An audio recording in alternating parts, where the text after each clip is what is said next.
Hello, everyone, and welcome to the second. Yes, we made it to the second episode of Headbangers Variety, the Headbangers Variety. I was going to say TV, Headbangers Variety Show, TV, whatever it is. So we hope you enjoyed or kind of enjoyed the first one, and it was funny because Glenn brought up at the beginning about us needing a host or having a third person. And I think the consensus, there were some comments and some people that I know that are friends of mine that texted, and they were like, no, absolutely not. You don't need anyone else. They just want to hear us babbling. So at all 100, and hold on, let me say, I want to quote the number right now as we're taping. I just thought of this right now. See, we do things on the fly around here. Yeah, on the spot. I would like to thank all 127 viewers from last week. Wow. 127. Let's see if we can hit 200 this week. There we go. Yeah. So baby steps. We'll get there. We'll figure it out. Yeah. So this past weekend, we had a 2-day convention out in Indianapolis called the Squared Circle Expo 4, run by Ed Gonzalez and his wife Heather. I got to tell you, I know we've done it. I know there was people there that said we've been there all 4 years, but we know we haven't. We've only been there 3 out of the 4. But what an event! I mean, we've done the WrestleCons, we've done WrestleFest. I think this is just one that's put together better than kind of any of the other ones we've done. The King of the Ring one, because it's not even just you're just sitting there. It's the for me, it's they have a huge staff, and the staff is constantly walking around and coming up. Do you need soda? Do you need water? Do you need this? And we were like, we need pineapple juice to go with our Tito's. We need ice to go with our Tito's. And next thing you know, we'd have 5 cups of ice in front of us. Do you need coffee? Whatever you need, they were there. They wanted to make us feel, comfortable and feel like we wanted to be there, which is one of the reasons why we love going back. 100%. I mean, every year it gets bigger and bigger. Just when you think they can't outdo the year before, they go and outdo the year before. It's so professional. Everybody is so, first class. Everything is just so good from the time they pick you up at the airport to the time they drop you back off at the airport. It's just it is one of the best conventions that we've ever done and we ever will do. Yeah, it's one of the premier ones, and and again, it's this is one that started right after COVID. I mean, you remember we talked about it all weekend about how when COVID started, that light is putting a bad glare on the side of your head that Gina just put on. When COVID first opened, or everything was open, I'm gonna turn it off. Okay. When COVID closed, that's way better. When COVID was open, I said when COVID closed. You can get that shirt on WWEshop.com. That's right. Okay, so now. When COVID was over, special. And that was the first event that happened in that area in Indianapolis. I mean, it was packed. Remember, the restaurant wasn't open. Yeah. You couldn't get drinks. You couldn't get food. It was crazy, but it was still a good time. And then we missed the second year. That's when I blew my elbow out, my bicep. And then last year was good. But yeah, it's just great. And for me, I know we're there for the fans, but one of the things I love about it is, you see the same fans. Like, how many people did we see this past weekend that were there 4 years ago? And, they come and you build a rapport with them, and, you hang out and you talk, and, you watch. This is going to sound really weird, but you watch the kids grow because the kids are all young. And that's true. It's they weren't. I mean, 100%. Just seeing some of the same people and how their kids have changed and said that hey, we came just because you guys are so much fun to hang out with, and the interaction that we do and stuff like that, because we're all over the place. The event has everything from a promo contest to a costume contest to karaoke to Jeff Hardy was in concert, which was awesome. So yeah, there's lots of things to see. There's lots of things to do. That I think they said there was over 6,000 people that went through in those 2 days, which is a lot of people in that hotel. It's a lot of people. And then for us, the great part is also not only interacting with the fans, but to see and talk to guys that we haven't seen in forever. And everyone Yeah. gets so excited to see one another. Like, and I'll start with, no, I'm going to start with Papa, with Godfather. Yeah, yeah, yeah. You see him and he's just as excited to see us as we are to see him. And, you see there's different things we've gone to where Demolition's there, Powers of Pain there, and they come over. Well, Nasty Boys were sitting right next to us all weekend. Nasty Boys. Yeah, that was crazy. And they asked us to come take a picture with them and Steve Yeah. Lombardi and Coco Beware. So that's the part that I love. One of the things that I love about it, and being able to sit and talk. Like we went down to eat, there was D'Lo, Ron Simmons, Papa, Mark Henry, Ted DiBiase. I mean, the Yeah. generations there and the stories that go back and forth, and we're able to share and talk about are crazy, and the memories and the this and the that. It's just amazing. It's one of the reasons why I love Yeah. doing these conventions. And then this one here makes it even better because everything's in the same hotel. Like a lot of the other ones we do, you Yep. see them for 10 minutes, but then you leave because you got to go to another event, or you go to your hotel, you're flying out, but you're all there for 2 days. So you can hang out and have dinner and have a drink and really, really, really reconnect all over again. Yeah, it's just a good time all around. I mean, between that and the fans get to see us all interact with each other and stuff like that, whether we're at the restaurant, the bar, wherever we're at, it's just a really good time. But I think the Square Circle Expo might have outgrown that hotel. I They mean, might have to find a bigger venue. it's possible because there are issues with because Ed posted, a big thank you on Facebook today, if you saw it. But there's issues with that many people of being able to get people in and out of lines quickly. And then what we kept Yeah. hearing all day Saturday was Kane's line was ridiculous long, Sting's line was ridiculously long, which I mean you get guys like that there, but it slows down the lines. I mean, it slows it down for us, for people coming through, our section that we're in, but it also slows it down for the fans because they need to wait, an hour or 2 or 3 to get an autograph. It keeps them from seeing different people. So listen, Most of us. who knows what's going to happen with it. But, I mean, I think it's great. I mean, what was one of your favorite parts?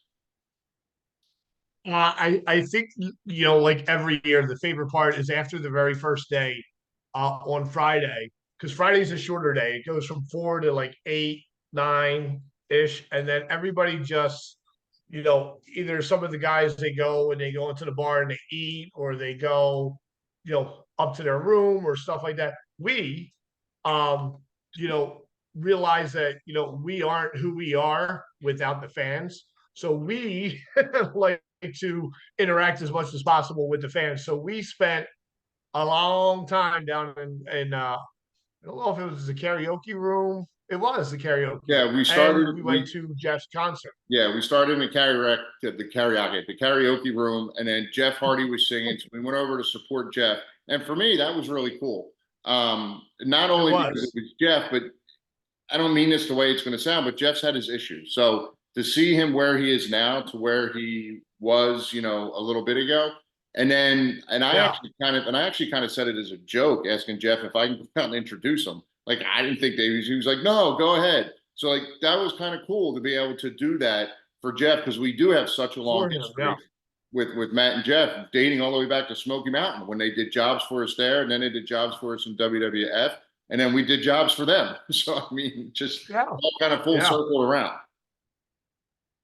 So the years that we go back with them is got to be close to 30, from the mid 90s and stuff like that. And just to know where Jeff's been and where he is now, it's like night and day. And to see him up there and doing something that he enjoys besides the wrestling part, this is a lot safer for him, on his body and everything else. It was just, I wanted to be there to support our friends that we've known for 30 plus years and stuff like that. So I got such a kick out of it. I took 2 videos of it. I sent it to Matt. It was just really, really, a good time. I enjoyed it. Yeah, no, it was great. And again, we said it a couple times that knowing the progression where Jeff was when we first met Yeah. him to what he went through to where he is now, it's just amazing. And, I couldn't be prouder, couldn't be happier for him, which is awesome. It's not how many times you get knocked down, it's how many times you get up. True And Jeff story. keeps getting up, and I hope this is his last time getting up. Right. So Exactly. Exactly. So one of my favorite parts was, so as you can, people behind out there. wait, here's the one picture that you were just talking about with Yeah. with all of us. That was pretty cool. Mike Chioda was there. Chioda's very first, signing So it was that he's actually, ever done. it's actually funny. So it's just popped in my head when you showed me the picture. I'm going to share the story with Coco. So Coco beware. So there's a guy walking by our table, and Glenn and I like to, if you haven't seen us at these things, we like to just kind of be a little louder than everyone else, or we say comments to fans to pull them in. They're kind of just walking by, like we want to draw them into the table. So there's this guy walking by, and I, Glenn, and I go, look, it's fucking Coco Beware. And he goes, where? And I'm like, right there, it's fucking Coco Beware. I'm saying it as a joke. The guy stops, turns around, he goes, hey, it's so nice to meet you guys. I didn't want to interrupt you. You guys have been busy all day, but it's great to meet you. I'm a huge fan of you guys also. And I was like, you're really Coco Beware. I had no idea that was really, but it was great. And then I took a picture with It him. was funny. I was just like, oh. Yeah, no. Who else did we have that with? That was somebody else that we had that, oh my God, that's him. I forget who it was. Yeah, I don't remember. But yeah, for the most part, all the guys, they look the same, a little bit older and stuff like that, but it's expected. But I mean, it's such a good time. It's so well run. All the vendors and stuff like that. They had our action figures that were there, um, which was really cool. To have the people come up and bringing them up and sign it, and not buy the ones off of our table. That's actually where I So was. yeah, That's where I was going next. Was the figure. see, what a good segue. See, for me, as you can see behind me, I'm not Matt or Brian. I don't have hundreds and thousands of action figures. I just have all of ours with an occasional like Axel Rotten right here. Wow. Oh, and I got Red Velvet right here. But for the most part, they're all of ours. So this one here, this 3-pack here that was sold exclusively at BJ's, just had Stone Cold, Undertaker, and myself. But I wanted to get the complete set. So it's so excited. What was it? Figure Collections booth. I went over. Yeah. And there it was. And someone slid a little Here I am. Someone slid a DX sticker in there. So I had to take it Oh, out. son of a. I had to take it out. Yeah, so I'm excited. I got this complete set, which is exciting. And then, we have these figures that are for sale. This is the variant. We have these, but Yeah. we mentioned Demolition and Powers of Pain about how, we've taken pictures with them and how we've worked them and things like that. So I wanted their set like ours. So I was able to score the Demolition one.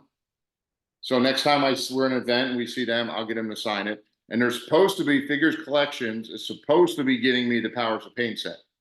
So then those can all go together up here on the shelf. And then I had mentioned this person at first, and I was like, I'll tell you later. One of the people, we're asked all the time who our favorite guys were to work. And it's very simple. There's 2 teams. You got the New Age Outlaws and the Godwins. And by far the Godwins were the #1 people that we enjoyed being in the ring with because we had fun with them. They were, they laughed, they had a good time. We're able to laugh, we have a good time. Phineas and I used to do this spot at the beginning of every match. He would spit in the air, catch it in his hands, and wipe it through his hair. Everybody would boo. I would spit in the air and catch it in my mouth, and everybody cheered. Like it was. Yeah. So so I found this set of action figures online. The crazy part about it was our figures, but it had the Godwins names down the bottom right here. It said Godwins. The name tag, yeah. So I bought it, and the idea was for all four of us to get together. But as we know, Tex had some issues. He wasn't able to make it. Phineas wasn't able to make it. But it was cool. We at least got Henry to sign it, and Glenn and myself. And when I get around to it, we see Yeah, it, we'll get him to sign it. we have a spot right there for Dennis. Yeah. So that was Yeah. for me, that was exciting to be able to get that, to get those other couple of, I guess, pieces they're called now. I'm finding out. So it'll be cool. It'll help expand, especially since I had this new shelf right here. That's kind of empty because we have new figures. Oh, look at that! You got to fill that up. Got to fill it up. So I'll be able to fill it up with Got to fill it up. some of these new things. So that was exciting for me. So here was it, the other thing that I think is really cool at this event and stuff like that. Every night, Friday and Saturday, they have a wrestling show. So what they do is they take down one of the walls in one of the rooms and stuff like that, and they throw on a show. So Friday night was, I guess, Blacklist. They did Blacklist Label or Black Label or whatever it was called. I'm sorry if I'm saying the wrong words. Um, they did their show and it was really good. That's where Matt Cadona lost the belt.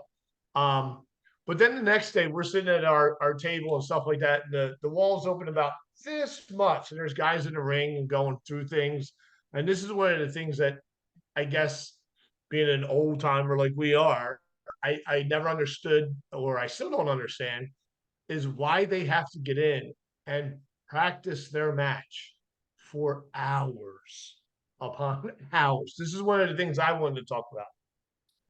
And we're sitting there and we're noticing it and we're seeing it. We're hearing the bumping and stuff like that. And all the people that are walking in front of us or coming up to our table are looking in and stuff like that. You know, I guess we're still a little bit old school where we still like to have the mystique of We're the still business and we're stuff like still that. we're still a lot of bit old school. We're a lot of So, bit old you know, school.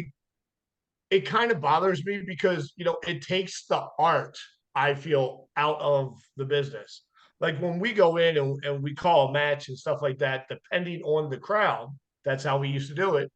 It was more of an art form than it is now. Now it just, I don't know. I just don't like the rehearsing I think part it, of everything.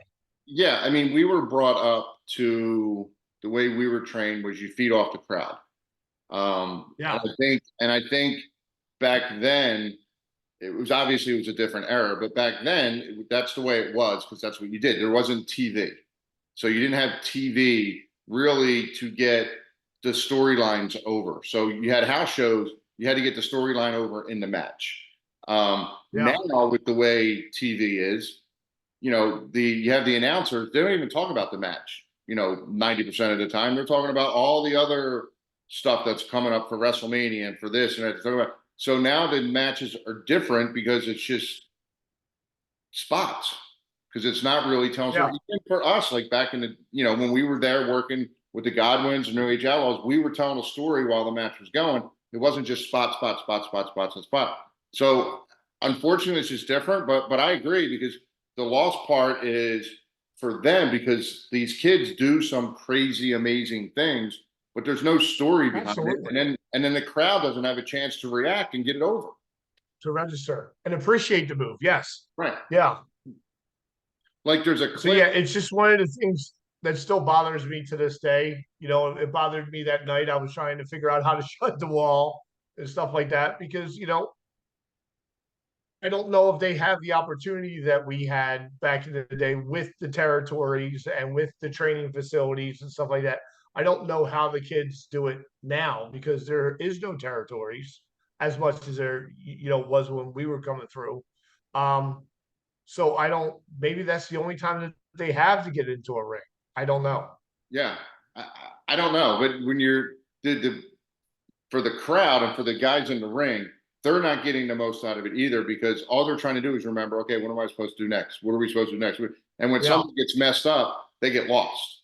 When something for us Yeah. gets messed up, you'll never know it because we're able to cover it up easier because we're not lost. We can grab a hold, we can Right. do different things. So I think it's just, and I understand what you're saying, and I get it. And we make fun of him all the time, going, "Hey, this is going to be a 5-star WrestleMania match you're going to have because you've been practicing for 4 hours and your match is going to be 10 minutes long." Like we Yeah, joke yeah. about it with them, but the only thing I can But I say mean, is it is what it is. they even go to the extent of practicing locking up. If you have to practice to lock up, maybe you should Yeah. be on the match. And I mean, part of it could be too So the way TV is now. I know from what I've heard, it's kind of changing. I guess Triple H is Hunter's changing it a little bit because I did hear there was a segment a couple weeks ago, I guess, with Drew McIntyre and a couple other guys, and he basically said, because back with us, it was here's a storyline that we want to get across in a match, yep. go do it. So I heard there's been segments coming up with some of the older experienced guys where they're doing that now. But before, even when we went back in 2016, Yeah. it was like, what are you doing? Remember, Devon came up to me and he goes, Yeah, Chad, yeah. what are you going to do in the comeback? I'm like, I don't know, punch, bump.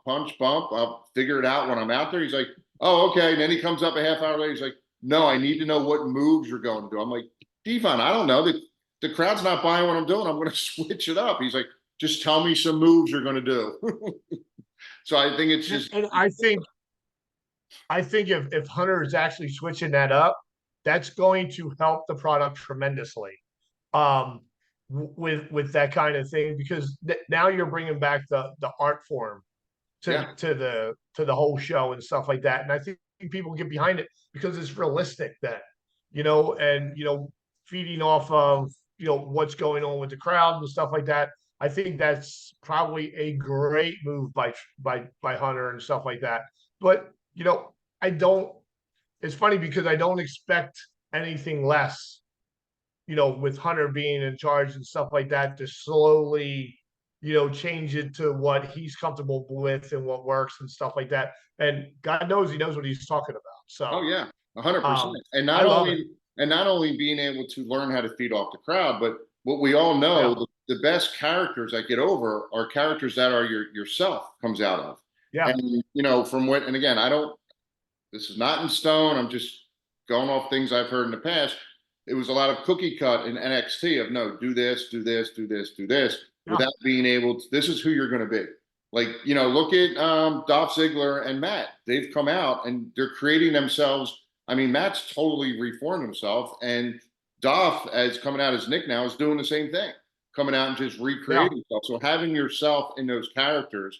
I mean, we can go back to our day with Stone Cold. Go back with Billy and Road Dogg. I mean, Road Dogg was the shits in the ring, but he was great on the mic and he knew it. So he was like, just let me talk.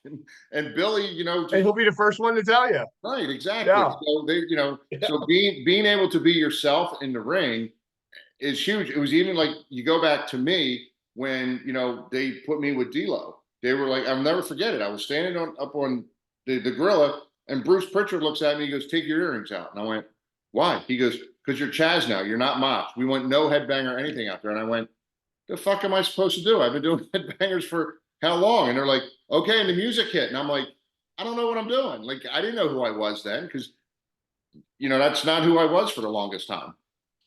yeah, So yeah. yeah, I don't know. All good stuff. I have one more thing about Squared Circle, and then we can stay off that subject. Yeah. And I brought up seeing Papa, Godfather. One of the cool things that happened for us was we were getting ready to go down to work the match to do the show. Remember, he was going back up with his family, so we got to meet his whole family, which was awesome. Yeah. And for those of you who don't know, Papa Shango was my second match I ever had. And I almost knocked his tooth out in the locker room, but it's a different story for a different podcast. Yeah. So Papa was like, "Oh, you guys are working." We're like, "Yeah, if that's what you're gonna call what we're doing, like we'll be in the ring." So we are getting ready to go out, and he comes walking through the curtain, and he came down purposely to watch our match. And then when our match was done, he gave us a hug. He's like, "Good job, boys. That was a veteran match." And out the curtain he went. So I don't know. I thought that was really There he awesome. goes. I thought that was awesome that he came down just to watch us and then was like, "Peace, I'm out of here." Yeah, but that just shows the person that he is and stuff like that. Yeah, we worked with him and we're colleagues and stuff like that. But when I think of Charles and stuff like that, Papa, I think of him more, as a friend and stuff like that that we've known for years and everything else. And I was shocked when I saw him come through the curtain and stuff like that and say, "Did you guys go yet?" Yeah. We're like, "No, we're getting ready to go now." He's like, "Good. Where can I go and watch?" And then we saw him when we were out there, You and he were was out waving there to him. watching it and stuff like that. And then we had to apologize for what he just saw and everything. But yeah, he is just one of the most stand up best guys that we know, and we're lucky, Yeah. lucky to be able to call him a friend. We're very fortunate. 100%. Yeah. 100%. All right, that's all I got. I'm That done back. what was this? You said that you had two things to bring up. I did. I brought up the action figures. I brought up Papa. Those are the two things I have on my list. Oh God. Um, let's see. So I said it last week, and this week I look a little different because I'm not all gray because I only dyed this show. So everybody's gonna be like, "That's not the same guy as last week." You're right, it's not. Just for men works wonders. Um, but like it not this weekend, but the following weekend, we're going on the cruise and everything else.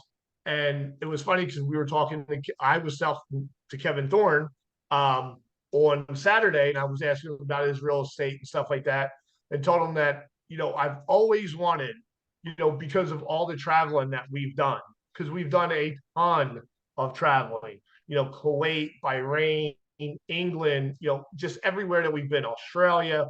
Um, I would love to start like a travel company. Who better to know how to get it in and out of the airport, or TSA or anything else like Oh, that. TSA. Better than TSA. some. Hold on. You're talking TSA, Mister. I refuse to pre-check. I'm setting you up. I'm throwing you a softball. Better than somebody that's done it for 30 plus years.